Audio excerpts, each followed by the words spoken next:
that's it really, isn't it? World archaeology on a great scale. None of your dinky green mounds in Dorset. This is it, baby. This is coffee book archaeology. The Temple of Dendera, of Hathor in Upper Egypt. You've got thousands of people coming off the boats on the Nile, running around the temple. The guidebooks will tell you, the history books will tell you. This was dug in the 1860s by the great Frenchman Auguste Mariette. He dug out this huge temple built when Jesus was alive in Jerusalem. On the back wall is Cleopatra. Elizabeth Taylor herself on the back wall there. Her son Caesarion's in front of her. So it's all big deal history, big deal surroundings. You've got a history of wars, of battles, of dynasties, the whole big deal. Classic 19th century archaeology, classic 19th century history. To excavate these great monuments, archaeologists like Mariette destroyed entire cities, like those of Dendera in the times of the Greeks and Romans, the Christians and the medieval Arabs. It's a bit like a bomb site, you know. It's as if the temple has been absolutely scoured out. They've been looking for just to leave what they want, and everything else has been buzzed over the wall. Look, there's a bit of a vase that's made in the time of the Ptolemies. That's from the time of the temple itself. This, though, is a bit of Arab pottery. It's 1,000 years later. You know, there's hardly any record of an Arab town ever being here, and yet there's so much Arab pottery here, it must have been a huge town. Oh, now there's an interesting little bit.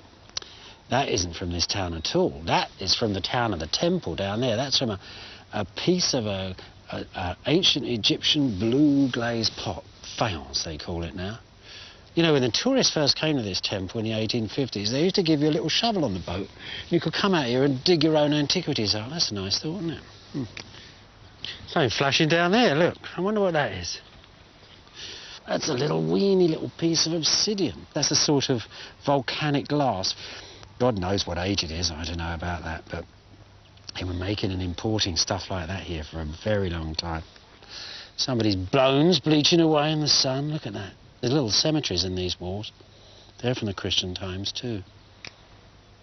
You see, when Mariette dug out this temple, he made all sorts of choices. He chose to keep that bit, and he chose to lose this bit. Whole generations of people, unknown ancient lives.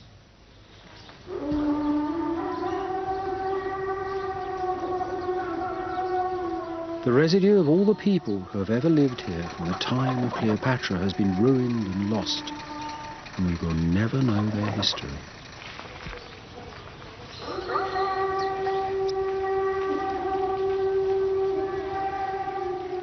There's no point in blaming Mariette or one of those old archaeologists. If it wasn't for them, after all, we wouldn't have the information we got. But today, you know, it's not like this anymore. We don't have those sort of great big one-man bands digging up great swathes. Archaeologists, directors, more like business managers, flying experts in and out. The technology's completely changed, and as the technology changes, so does the history they reveal.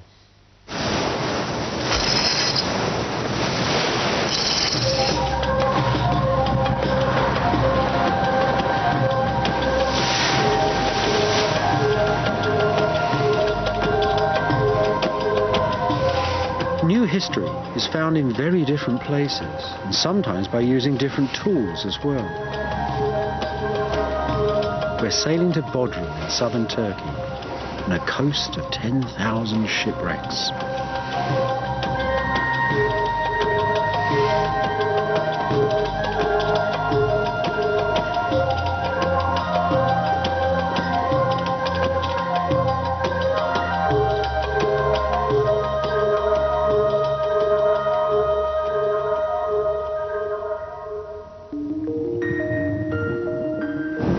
One of the first new tools of modern archaeology was the aqualung, invented by Jacques Cousteau in wartime France. Once the archaeologists dived into the sea, the rewards came quickly. Nothing less than a transformation of our understanding of the ancient Mediterranean world. The realization that it had been widely varied, multicolored, and highly interconnected. It all began in the 1960s, when the marine historian Peter Throckmorton brought the young archaeologist George Bass to see what was going on under the waves near Bodrum. Throckmorton had mapped hundreds of unknown wrecks in the seas between Greece and Turkey, many of them more than 3,000 years old, when the Mediterranean bustled with international trade. Here, then, lay a vast unknown treasure. To Throckmorton's great amazement, the first thing Bass did was to sit down underwater, blowing bubbles, casting an archaeological eye over this previously unseen past. That time is so valuable that Peter wanted me to be doing something, and I was doing something. I was thinking about the wreck. The major problem we faced, I realized it very quickly, is that on land you can work 12 hours on your site every day. Underwater we could work only about an hour a day and 2 dives. It was a different world, and we had to really invent new ways of taking land techniques to the bottom of the sea. You have to be very efficient, and we spent the entire 1960s trying to devise methods of mapping with stereophotography and things that would speed up the work and make it more efficient.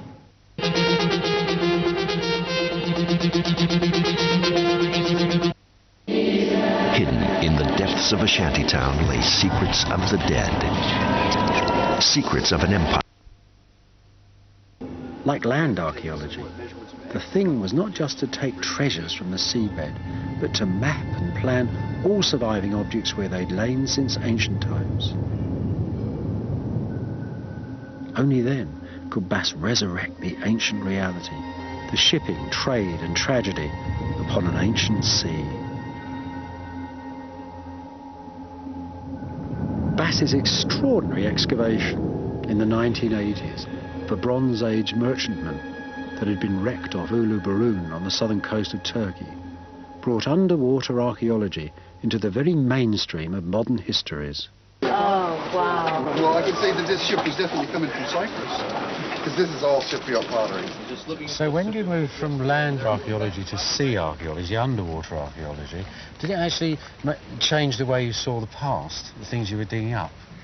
It did, because we find things underwater that are seldom preserved on land. For example, on this Bronze Age ship that sank at Uluburun around 1300 BC, we found that they were carrying spices. So we had cumin, and we had safflower, and we had sumac, and also a jar of whole pomegranates, and we had figs, and we had grapes.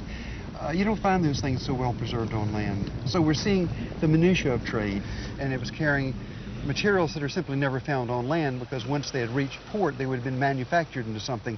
They were trading raw materials. On land, you don't find the raw tin, the raw copper, the raw glass, and all the things we're finding. They were trading even when they were warring. We find out that there were ships trading peacefully between warring peoples. Just because, like now. Exactly. You make a profit, you make a profit. Goodness. We have some of the 350 odd copper ingots. Each weighs about 60 pounds. They're from the island of Cyprus. And it was just a way of shipping raw copper. We also had a ton of tin ingots, so together it made 11 tons of bronze.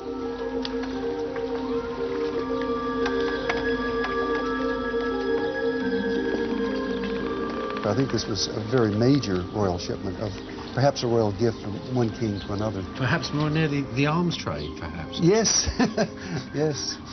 Somebody actually estimated how many arrowheads, how many swords, how many daggers could be made with 11 tons of bronze. You know, hundreds or thousands of weapons. It's quite extraordinary. Real treasure. It was archaeologically so rich. 18,000 catalog objects, and up in the laboratory it's going to take a decade or more to conserve them all.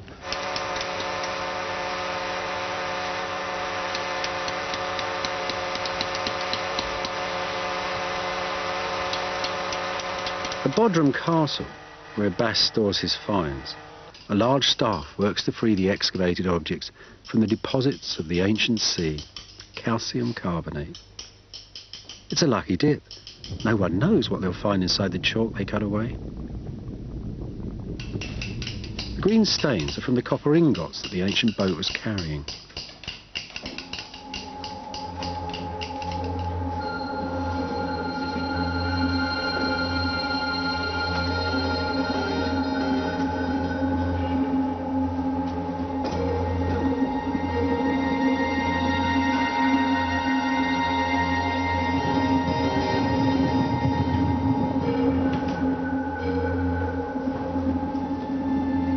mentioned that it was carrying raw materials. For example, we have here an ostrich egg shell. Wow. And these were turned into fancy canteens by the insertion of a spout made out of silver or something like that. Wow. And then we have lots of raw ivory. This is part of an elephant tusk. We keep it wrapped up at the moment. But we also have 12 hippopotamus teeth. Another raw material which was not known to exist before our excavation are these ingots of glass. We had almost 200. And this was a great puzzle to us. It's a ceremonial mace head from Romania, and we had no idea what it was, but they're made there. And so we have a Black Sea connection, we have a Baltic connection, we have a tropical Africa connection, Syria, Half the world. Italy. We have an Italian sword. It never ends.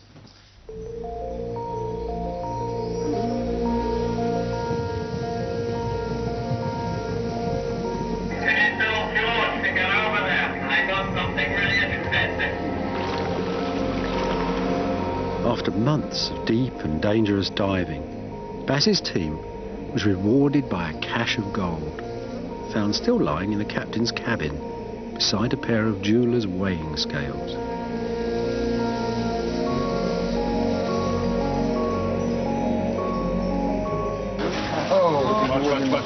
More than you can believe it. It's like an Egyptian vulture pendant, but it's not Egyptian.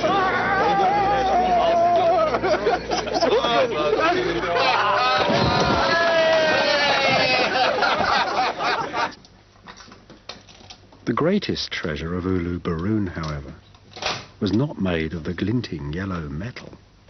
In all of Homer, there's only one mention of writing in the Iliad and the Odyssey, and it's a line in the Iliad, and it said, "And he sent him off to Lycia with baneful signs written in a folding wooden tablet." Wow. And no one thought that these writing tablets existed in the Bronze Age at the time of the Trojan War. In a way, it's the oldest book ever found. It's made of boxwood, and the faces are scored to hold beeswax, and they wrote with a stylus on the beeswax, and then with the ivory hinge they closed it, and they had a little clasp. And since the wax is gone, we don't know if this said, send troops, we're surrounded, or if it simply said this piece of pottery contains so many pecks of pomegranates, because this was found in a large jar of whole pomegranates. Was it really? Yes. Good Lord. So to me, this is more interesting than some of the gold jewelry that we found. The real treasure, so modern archaeologists would say, is the window that Bass has opened on an unknown section of the past. If boat building and seafaring are still an important part of life today in the Eastern Mediterranean, how much more important were they for the ancestors of these boat builders, 2, 5, and even 7,000 years ago? We can't imagine a world without ships. We can't imagine it. There would be no one knowing civilization. Nobody could have got to Crete 6,000 BC. Ships were more important to these people than almost anything, and yet any book on archaeology has about roof tiles and safety pins and pottery and scrapers and so forth, but not anything about how the ships were built. But Athens could not have existed without the ships that brought it food. Rome could not have existed without the ships that brought grain. I truly believe that in the first half of the 21st century that our most astonishing discoveries will be made on shipwrecks because of what we've already found in the last 20 and 30 years.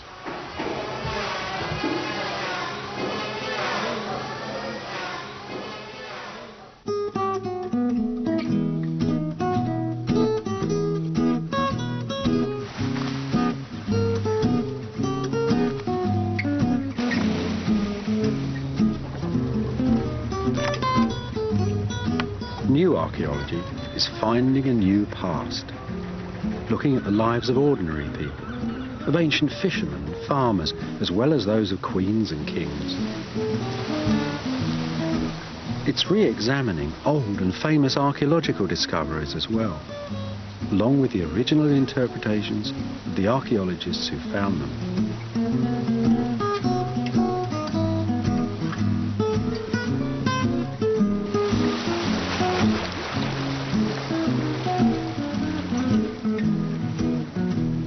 The world-famous palace of Knossos on the Isle of Crete was excavated over a 25-year period from about the turn of the century by Arthur Evans, later Sir Arthur, for his work here. Evans was especially interested in the beginnings of Greece, the spring, he said, of the ancient world. What he found, though, was something yet more remarkable. An entirely unknown civilization with wonderful paintings, pottery and sculpture. The first literate people of Europe.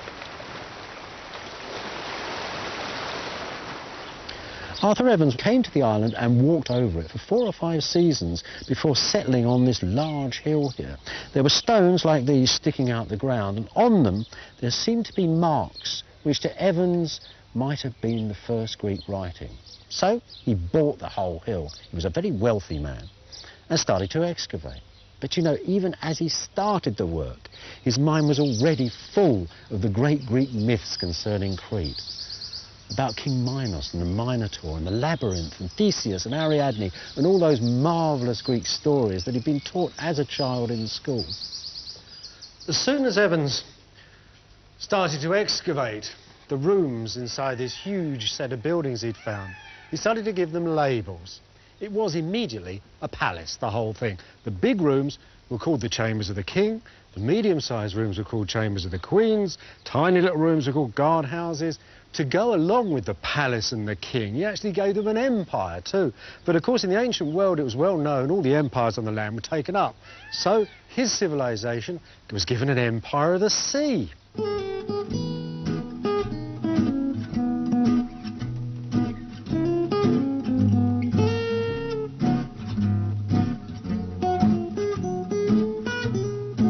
Evans named the ancient people that he'd found Minoans, after his legendary King Minos. And year by year, as he excavated, he rebuilt his ruins as the Palace of Knossos, capital of a mighty empire. Today, it's one of the showpieces of world archaeology, visited by millions every year. It is, in fact, a dream, a vision built by an Edwardian gentleman. In all fairness, it should be said that Evans was facing a really extraordinary archaeological dilemma. Got to remember that when Evans started to work here, this was just a gently rolling hill covered with earth and grass. That stone up there, above this column, was actually just sticking out the grass. Now, when Evans started to dig around it, of course, he came across a wall, and as he dug down, he came across a staircase. And as he went down further, he suddenly realised that there was a whole building buried in the ground. Trouble was, it was incredibly unsafe. Unless he actually restored it as he excavated, he'd have been killed along with all his workmen. The root of the problem lay in the way the ancient people had actually built the palace in the first place. They'd used a system of wood construction supporting stone walls, and the wood had all rotted away, and the walls were now being supported by the loose earth, which Evans was taking out. So everywhere there was traces of an ancient beam, like along there, Evans had to replace with steel and concrete. It was the same for all the pillars. He built the lot. When it came to restoration, to remaking Cretan palaces, Evans really took the bull by the horns. He made the palace again, or at least he made the palace of his vision. A sort of warm, sun-filled place for young men and young women to dance through. You've got to think, this was the age when Europe really discovered sun and sea and sex. Picasso was going to the Riviera, Corbusier was preaching the merits of walking naked in the sunlight. All of Europe was excited with it.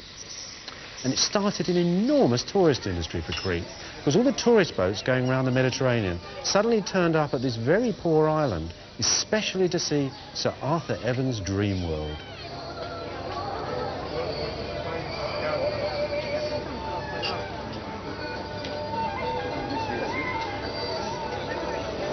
It's hardly surprising that Evans called a fragmentary painting of a Minoan woman La Parisienne. At the time he brought her into the daylight, her lipsticked mouth seemed to be the very essence of continental chic. All in all, modern Europe was rather pleased to have found such fashionable, such very friendly ancestors.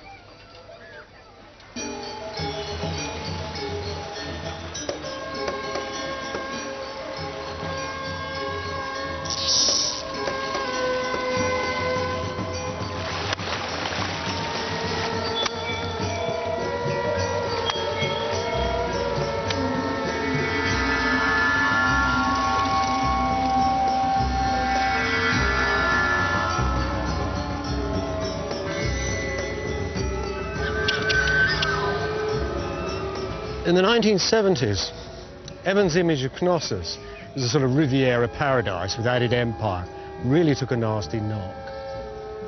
What happened was that an archaeologist working in one of the palace storerooms found the bones of two small children.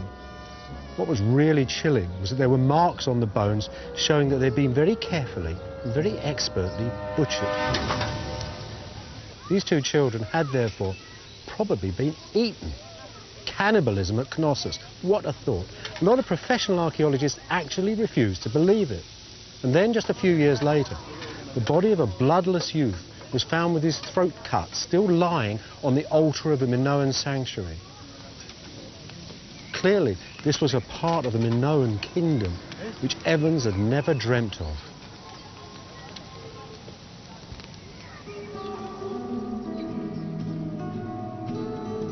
Pretty soon, it wasn't just Sir Arthur's restoration of the palace that was crumbling, pounded by tourists and the weather. It was his vision of the ancient world as well, and that of his entire generation too. The basic question is this place that millions of people come to every year, peer through the gloom to look at that chair? The basic question is it a throne? Is this a palace? Is this the king's chambers? There's 2 or 3 of these painted chambers in the palace like this. Some are a little bigger, some are a little smaller. But there is not one label here to tell you what it is. Think about what a palace is. It's a place not only the king lives and has his official throne rooms and all the rest of it, he also has his bodyguards, his transport, perhaps armoured walls around it, a sort of a fortress, something like that. There's none of that at Knossos at all. What there is acres and acres and acres of storerooms. And these few little sacred chambers with a few benches, a few seats and a few instruments that you could fill with water for some sort of ceremonial. Now that would imply to an anthropologist that what you've really got here is a sort of sacred storeroom area, that this in fact is a temple set in a sacred valley and is receiving the produce of half the island. This is an extraordinary place and we're not really understanding what it is. These old 19th century labels don't help very much.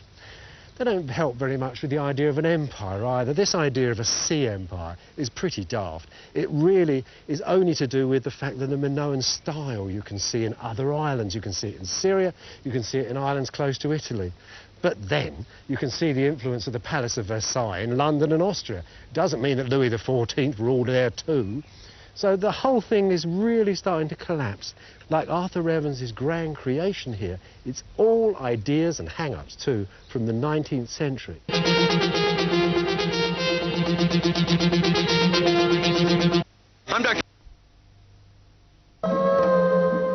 In the early 1990s, new archaeologists working in Egypt uncovered something that shook the very foundations of the traditional image of the ancient world.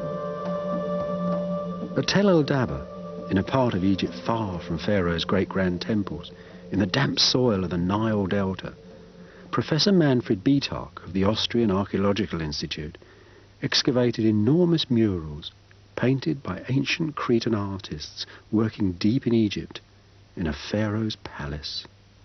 Here was amazing evidence of a huge exchange, a bonding, an appreciation even, shared by the people of 2 individual ancient cultures. We've collected 400 boxes of Aegean wall paintings in Tel el-Dabba, which is approximately the same, if not more, than whatever has been found at the Palace of Knossos. And it's from an earlier period than Knossos. The ancient world is much more fluid than history books have told us, really, it seems to me. Yes. Egypt here, Crete over there, and then suddenly Crete and Egypt. It was entirely unexpected that the ancient civilizations were much more interlocked with each other than we originally envisaged. Professor Bietak's team are reconstructing a frieze of Cretan toreadors, just like one Evans found at Knossos, by placing the excavated painted fragments onto a modern reconstructed grid.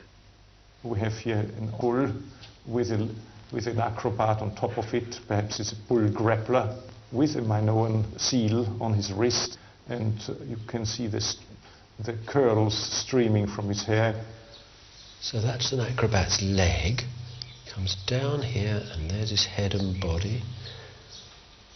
My goodness, Professor Beethoven, you really have to look at these things very closely to see what's going on. Nobody knows what a painstaking work it is to piece all these fragments together. Thousands of working hours. It's such a touching past. When you go to Karnak or the pyramids, it's so enormous and permanent. And here the things are so fragile and so small, but just as significant. At Tel el-Dabba, Professor Beethoven is also excavating parts of Pharaoh's Egypt hardly ever seen before. Evidence of foreign towns and palaces lie beneath these onion fields, brought to light by skillful archaeology in a land where excavation has traditionally consisted of shoveling sand and reading hieroglyphics. So when you look at this now, you can see this great building, can you? You have to imagine that to our right, within this clover field, there was an enormous palatial construction. Now you're digging the palaces here. That's a sort of Egypt that nobody's really looked at before, is it? I mean, it's like an unknown ancient Egypt. It's not Karnak, it's not the pyramids or the great temples, but it's another one where people lived. Yes, I think this is very important because the Delta is a neglected area in Egyptian archaeology. Our vision of ancient Egypt was mainly forged by generations of archaeologists who dug up tombs and temples and who recorded meticulously inscriptions. So our vision of ancient Egypt is a funerary one or a religious one. And what was the other side, we know to some extent, but we don't have very many records of it. Whilst archaeologists like Professor Beethoven are excavating pieces of a brand new past, others are looking again at the grand old temples, tombs and pyramids, looking through the cliches, through the postcards, re-examining traditional interpretations of the courtly past.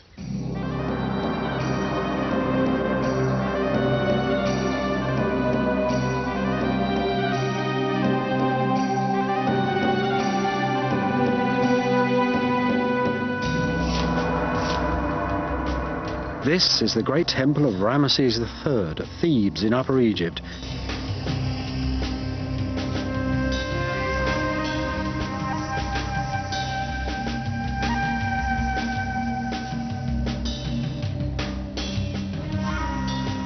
Its golden texts and pictures were the inspiration for an influential theory of Professor Gaston Maspero, a French archaeologist who, in the 1870s, interpreted these images as a Shakespearean tale of pirates and patriots, of invaders and defenders, a moral tale for 19th century schoolrooms that long dominated archaeological histories from India to Europe. This is the administrative centre of the nation. Down one side there's taxes, down the other side, well, wars. It's a bit like newspapers really, and if you believe newspapers, you believe this place, you'll find there's a whole history here. It's also sheerly beautiful, isn't it? This is really interesting. This is the first known sea battle in history. And there's Pharaoh standing on his enemy with a bow and arrow, shooting at the enemy boats which are coming down the small rivers of the Nile Delta. It says that Pharaoh destroyed them utterly in the bulrushes of the Delta, and there they are, being destroyed utterly. Egyptian battle scenes work like this. All the Egyptians are working on dead, regular lines because they represent order. The enemy is all over the shop. A lot of them here are upside down. I mean, it's like a Spielberg movie. You know, they're falling out, they're falling in, they're dead, they're alive. It looks like a plate of pasta. Now this is really interesting. Look, this is another battle scene. There's Pharaoh and his army tearing the guts out of another lot of invaders. Actually, the texts say it's the same lot of invaders that are in the boats, but this time they've come in carts across land and they brought their wives and children with them, and they're saying, according to the hieroglyphic inscriptions, we will settle in Egypt. And look at the cart. You see that cart with that great thick round wheel up there? Those are the same carts as Anatolian peasants in Turkey still use today. For the best part of a century, these battle scenes were used as illustrations for a general theory of invasion. A theory that claimed that waves of mobile warriors had attacked and changed the ancient cultures of Europe, India and the Middle East. So the 19th century theory went that all these foreigners came down with their women and children, having been displaced from Central Asia. All those people was part of a great wash of invasions that completely destroyed that beautiful, rich society of the Eastern Mediterranean in the Bronze Age. But is it true? Can we trust this stuff? Does Pharaoh's records really equal what we want to know as history?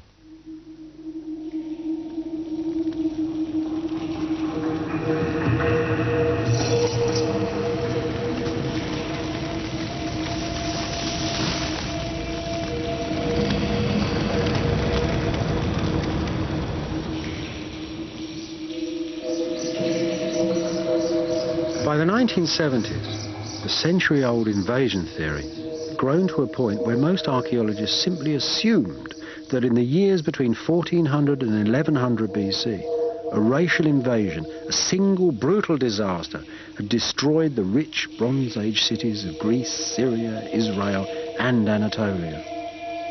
Here at Mycenae in central Greece, archaeologists found Bronze Age palaces to have been burnt, ruined and deserted at just this time. Once again, archaeology appeared to support the traditional view. Yet how strong really was the archaeological evidence of this foreign invasion? Disasters and catastrophes. Quite difficult things to find in archaeology. I mean, you can find a wall with some poor bloke squashed flat underneath it, that's pretty obvious. But for invasion theories, you need something more than that. Here's the top of the ancient wall. A very ancient stone that's been reused. There's the foundations.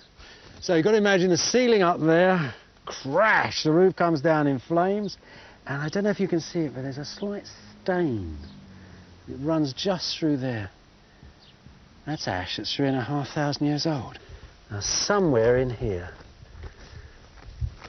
with a bit of luck, there's a tiny fragment of ash.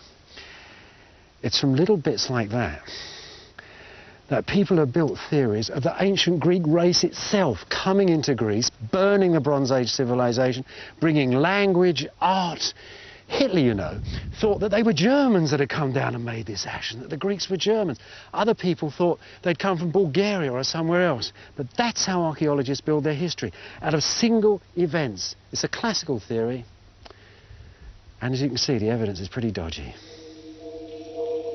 Dodgy, because all these cities had been burnt many times before. No one had ever suggested that these earlier disasters were caused by anything more than accidents or local wars. Dodgy too, because modern scientific dating clearly shows that these cities had not all burnt at the same time, but over a period of several hundred years. And there's scant evidence of any foreigners either.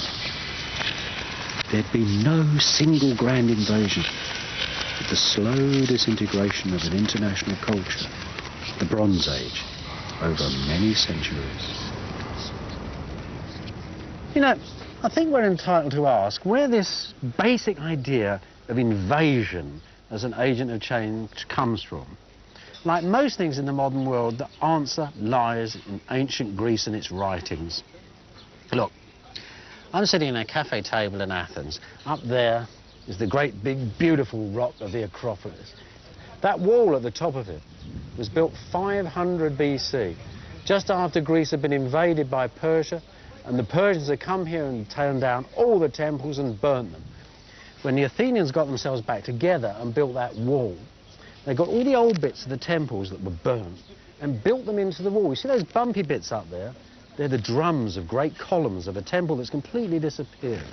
So when every Athenian came out of his house and shuffled off to the taverna to collect his oil and wine or whatever else it was, he saw invasion advertised up on the Acropolis beside him. It was a constant theme of his life. The idea is also in ancient Greek literature. This strict division between us and them, Greek and foreigner, set alongside themes of racial war, invasion, change and death. This ancient Greek perception, then, was passed on to 19th century Western archaeologists and to the authors of those classic history books. To them, history consisted of daily dramas of kings and wars and murder, with civilizations rising and falling like trees in a forest. That's why they treated the destruction of the Bronze Age cities as an invasion, as grand opera. The real point, though, is not that these cities were destroyed, but that they didn't rise again as they had so many times before. This was not a great invasion, but a slow systems collapse that eventually led to the beginning of the Iron Age.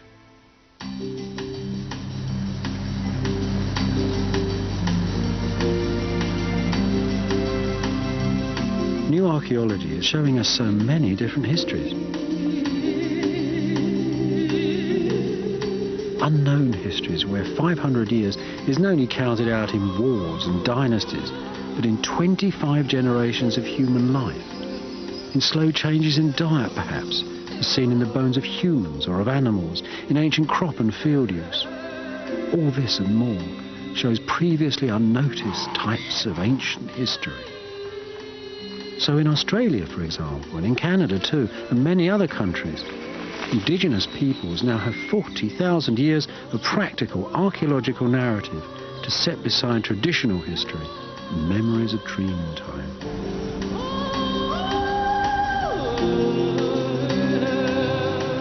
New history, then, uses many new types of information. And it needs new kinds of archaeologists as well.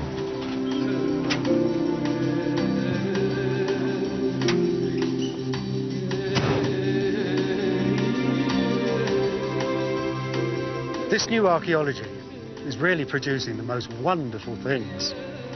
Finally, archaeologists have stopped digging tiny little holes for treasure and temple and have started to look at the big picture. They're walking for miles and miles through entire landscapes, through millennia of time. They're not just digging for one period of history anymore, but for vast spans of time, the big picture.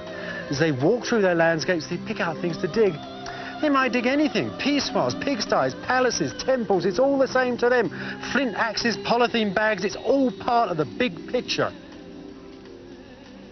This ancient pyramid stands beside the village of San Jose Mogote in the Oaxaca Valley, Mexico. People have been living in and around this site for more than 3,000 years. For 25 years now, new archaeologists have been digging it up.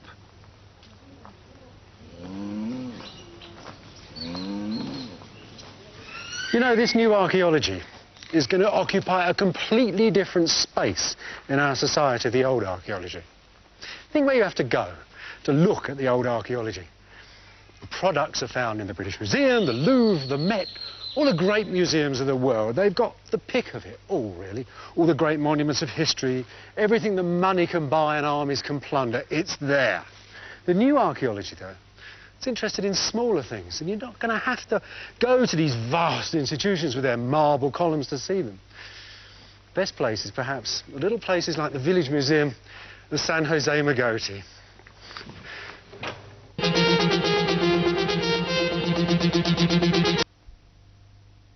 There you are. The community of San Jose Mogote welcomes you to their museum, Village Museum. They've done it in cooperation with Dr. Flannery, the archaeologist who worked here for so many years, and the National Institute of Anthropology and History. But the important thing this notice is telling you, that it's the culture of this village, the culture of our ancestors, of our archaeological patrimony, made for future generations.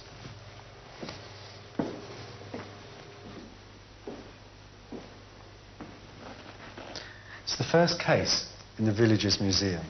And in it, amongst all the flints and the relics, the first villagers from 3,500 years ago, is something the modern villagers still use every day of their life. It's a quern. It's for grinding corn. It's the basis of their economy, the yellow gold of their village.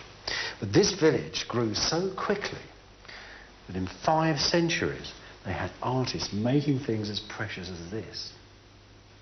These objects are from their temples and their tombs from that period. Look at this chap here. He once stood on the top of a pyramid. Look, you see that black spot there? That's copal incense. It sent a great smoke up into the valley when this village was the most powerful place around. There's something in the next room not quite so nice, because after some 2,000 years of getting on quite well and owning their own lands and fields, suddenly the Spanish arrive and take over Mexico. Look, there's a model of their old pyramid. Here is the Spanish hacienda. The villagers are now serfs. They don't own their own land anymore. The Spanish are sucking all the wealth out of this beautiful valley, sending it back to Spain. Well, the Spanish got their uppance, didn't they? Revolution came. These are models of the present villagers' grandparents and great-grandparents asking the owners of the hacienda, the Spanish, the Germans, the Dutch people who ran it, for more money. And they managed it, and they got it. And here are the family trees of the villagers themselves. The people marked in red are the people who petitioned in the times of the revolution to get the land back from their village. It's a dodgy thing to do. You could have got yourself shot. It's a great roll call of honour. They're the same people, the same Zapotec people that made those beautiful things in that room, that suffered under the Spanish, that fought in the revolution. It's all part of one great history. That's the gold of modern archaeology. It's the history of these people, of people like Urbano Matadamas and his wife who signed the petition, Paula. Daniel Matadamas, Amado Matadamas, Paula Méndez de Matadamas, Francisco Matadamas, Macaria Méndez de Matadamas, Antonio Matadamas, Esperanza Matadamas, Luis Carlos Matadamas, Ricardo Matadamas Jiménez, Nancy Paz Matadamas, Ernestina Matadamas Luis, Josefa Luis y mi nietecito Jesús Matadamas. Socorro Méndez Chincoya, Nieves Cruz Matadamas. A history for all those people, past and present, who've never had a history. An archaeology for all the human race. Roque Hernández Hernández, Celerino Hernández Jiménez, Delfina Méndez, Leodoro Jiménez, Soledad Juárez Méndez, Ángel Méndez Jiménez.